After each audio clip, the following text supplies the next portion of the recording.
जब ठाकुर जी वापस नंद भवन को जा रहे हैं उस समय चतुर्वेश दास जी बड़े व्याकुल हो रहे हैं। दर्शन को नैना तपे वचन सुनन को कान, मिलवे को हिय रात तपे हिय के जीवन प्राण, गोवर्धन वासी सांवरे तुम बिन रहो न जाए। अब अगले दिन ठाकुर जी पुनः गौचारण करके जब लौटते हैं, गौचारण के लिए आ रहे हैं, तब ठाकुर जी की छवि का वर्णन श्री चतुर्भुज दास जी कर रहे हैं। रात तो कैसे निकली, बोले अति विरह में, अति व्याकुलता में, लेकिन अब दूसरा दिन आया है और ठाकुर जी पुनः पधार रहे हैं। गोवर्धन वासी साबने, गोवर्धन वासी साबने,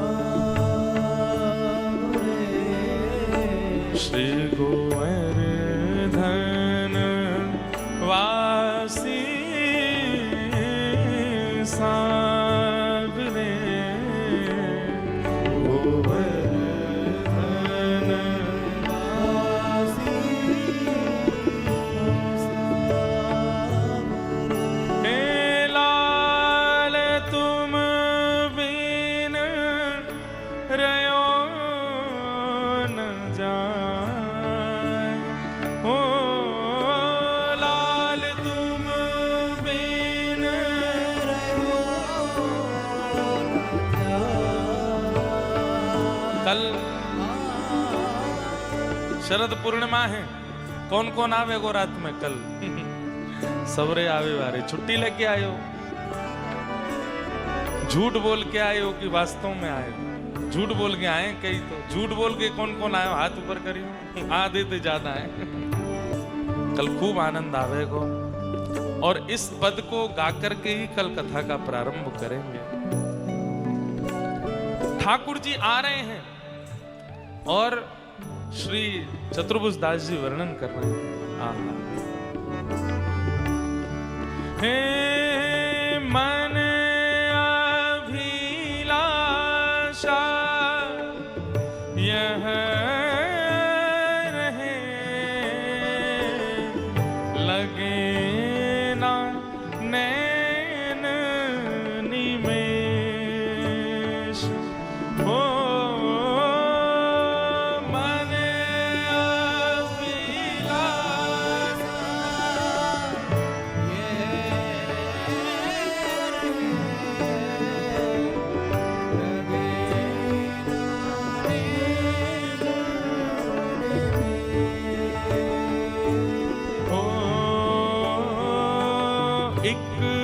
टक देखूं आवते, नटवर नागर भेष, गोवर्धन वासी सांवरे, गोवर्धन वासी सांवरे,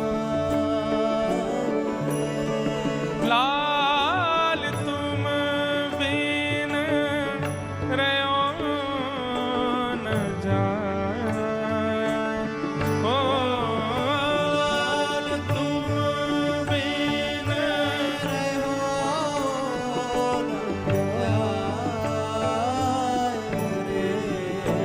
गोवर्धन वासी सांवरे,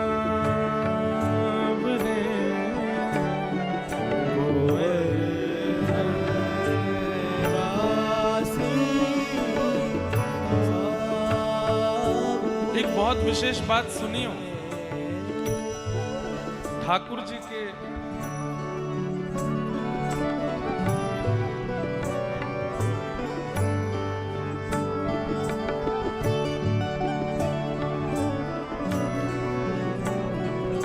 व्रज विलास में सबसे सुंदर ये बात कई लोगों को शायद अनुभव में नहीं होगी, पर व्रज ठाकुर जी के विलास में सबसे सुंदर अनुभव यदि ठाकुर जी को करना हो तो मध्याह्न में जब सारे मंदिर बंद हो जाते हैं, उसके बाद से लेकर के उत्थापन से पहले तक, यानी कि लगभग 12:30-1 बजे से लेकर के संध्या के 4:30-4 बजे तक का जो समय है, अधिकतर लोग इस समय को गवा देते हैं सोने में, खाने में, कुछ और क्रिया करने में। आप दुनिया में चाहे जो कछु करो, पर वृंदावन में मंगला में परिक्रमा कर लो, रात्रि में शयन दर्शन कर लो, मतलब मंगला और शयन के समय पे डोले आओ। लेकिन ये जो मध्याह्न का समय है, 1 बजे से लेकर के संध्या 4 बजे तक के बीच का, इसको संध्या में 4 बजे वाला तो गौधूली बेला है, इसी समय में सबसे ज्यादा अनुभव हुए हैं। और ये मैंने बहुत आचार्यों के चरित्रों को पढ़ करके अनुमान लगा करके आपको ये बात बता रहे हैं। रसखान जी नाम सुना है? श्री रसखान जी और अष्ट सखा सबकी वार्ताएं देख लीजिएगा। सबको ठाकुर जी गौचारण करते वही ज्यादा मिले हैं। पहली बार ठाकुर जी मिलेंगे तो वहीं मिलेंगे, क्योंकि नंद भवन में तो बुलावेंगे ना, मैया मारेगी, नंद बाबा घुसन नहीं देंगे। तो ठाकुर जी निकल के बाहर आमे गैया ने लेकर के। अरे भोंदू भगत की कथा सबने सुनी है, जो भगत रोज गैया चरावे जायो करतो, जीव गोस्वामी पाद को शिष्य। और वाने केवल इतनी सुन ली कि भांडीर वन में ठाकुर जी गौचारण करवे आमे। अपनी गैया चरावे के काजे जब गयो, ढूंढन लगो कहाँ है श्याम सुंदर, कहाँ है श्याम सुंदर। कछु महीना जब व्यतीत है गए, एक दिन ठाकुर जी आ गए गौचारण करते हुए और मिले भोंदू से, सूरदास जी से। कब मिलते हैं ठाकुर जी?